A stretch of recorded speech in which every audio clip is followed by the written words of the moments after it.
Good morning, friends.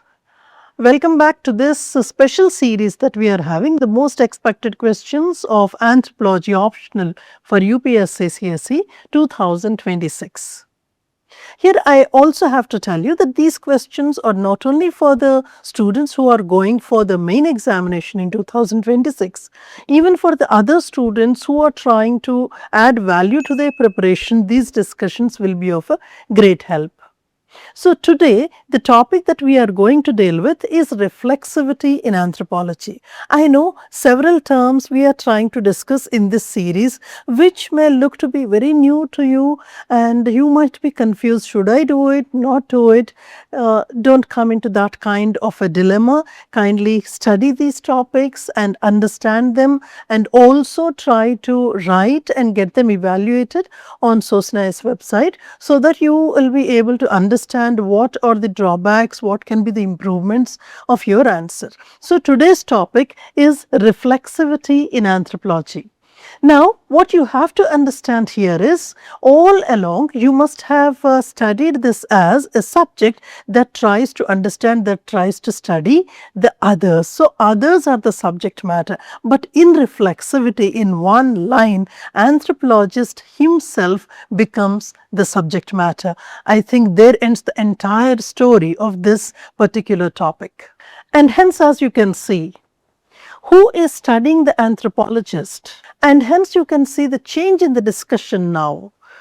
What and who are being studied by anthropologists, that was the earlier subject matter. In reflexivity or reflexive anthropology, the question is, who is studying anthropologist? Meaning, you have to understand that any researcher comes with his culture, background, gender, his own experiences of life, all that shapes his personality and the way he is trying to study the others. Here, that absolute objectivity doesn't seem to be a possibility. That is the subject matter of reflexive anthropology. Now, what is the meaning of reflexivity?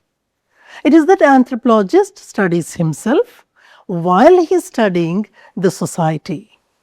What it means is, objective observer, absolutely objective observer is a myth, because any observer cannot be detached from his own background, because he is affected by the collected data that produces knowledge, and he is affected by, influenced by the community. So, this is actually the basic contention of reflexive anthropology. Now, in reflexivity, what is understood is, because of the background of the thinker himself, several things actually change, meaning what questions he is asking and what are the important areas that are considered, his observations, how they are interpreted, and how the communities are represented in his own writings. All these actually change the whole lot of ethnographic writing.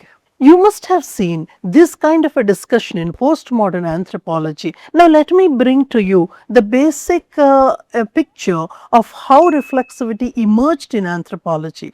I am trying to put it in three major phases. The first phase is studying the other societies. That is nothing but colonial anthropology. That is where hierarchical stage studies were actually introduced. And the second one is fieldwork based study, where participant observation and trying to understand the other cultures, that became the matter of discussion by people like Bowers and Malinowski. Then came the critical questions. Actually, this is the intermittent phase. The critical questions such as who is selecting the information, how the interpretation is being made, and who is writing the ethnographs. All this was actually being questioned. Based on these questions emerged the reflexivity phase. This is something that you will have to keep in mind. apart from this, in this series of discussions, I am making it a point to incorporate the most important thinkers that you are supposed to incorporate for these kinds of questions. So, on those lines, if you observe, there are some thinkers, I mean three bunches of thinkers that I am trying to incorporate in this particular discussion. One is Clifford Geertz' interpretative anthropology, that is where meaning of culture was the subject matter. And the second one is participant observation based studies by Bourdieu, and thirdly we have James Clifford and George Marcus. So, these are the people who mandatorily should be there in the topic of reflexivity or reflexive anthropology. Something very important is to know how this reflexivity has changed the way anthropologists actually has been working in the field. So, how the field work has been changed by reflexivity. That is where I was trying to bring this. What was there before the reflexivity and after the reflexivity. So, before the reflexivity, it was the traditional study, traditional field work, where observer was studying the community. On the other hand, after the reflexive field works are introduced, anthropologist becomes self-aware, and then he was trying to study the community through participation. Here what you have to understand is participation is not one way. Participation is not simply where researcher is trying to participate in the anthropological study, field study, but the field, the subject also is trying to participate in the research. So, it is actually the two-way process.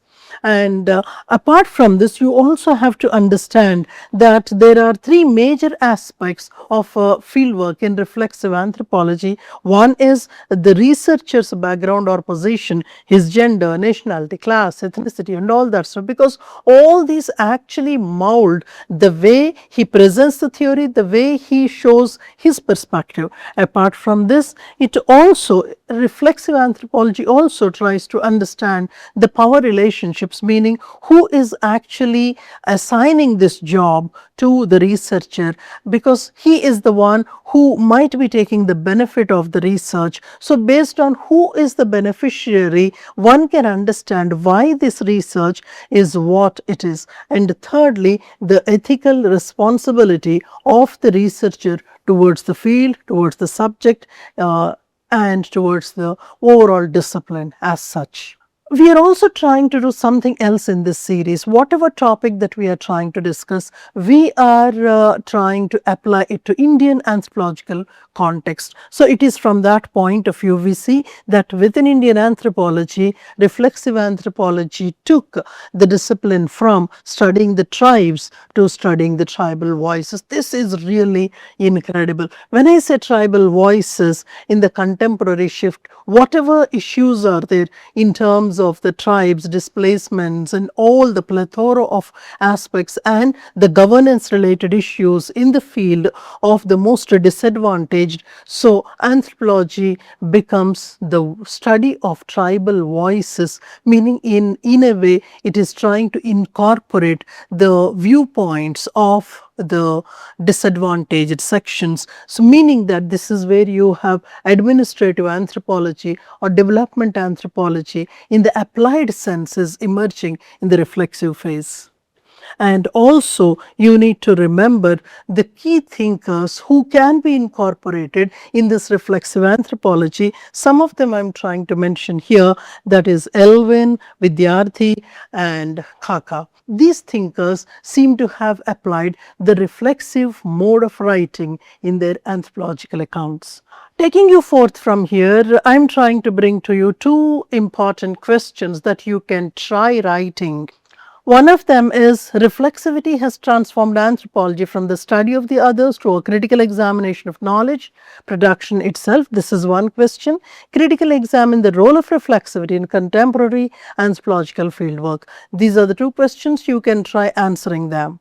And for your answer to be very scoring, you are supposed to incorporate, not to forget, as I told you, the most important thinkers and also the Indian applications. I hope this topic, which you might not have studied earlier, might have given you some kind of an orientation, meaning the meaning of reflexivity, evolution of reflexivity, who are the thinkers, and how exactly reflexivity is incorporated in anthropological studies before and after. So, before reflexivity, what kind of fieldwork was there? After reflexivity, what kind of fieldwork has emerged? And how exactly in Indian anthropology reflexivity is being incorporated by some of the most important thinkers. So, I think that gives you a very beautiful framework to generate your answer. And now, because the topic is clear to you, you try to go to Sosin's website and answer this question, get it evaluated and get the feedback, very constructive feedback as your exam is approaching. I think you have to tighten up your preparation and come back to me for any kind of queries. Have a great anthro time. Thank you so much.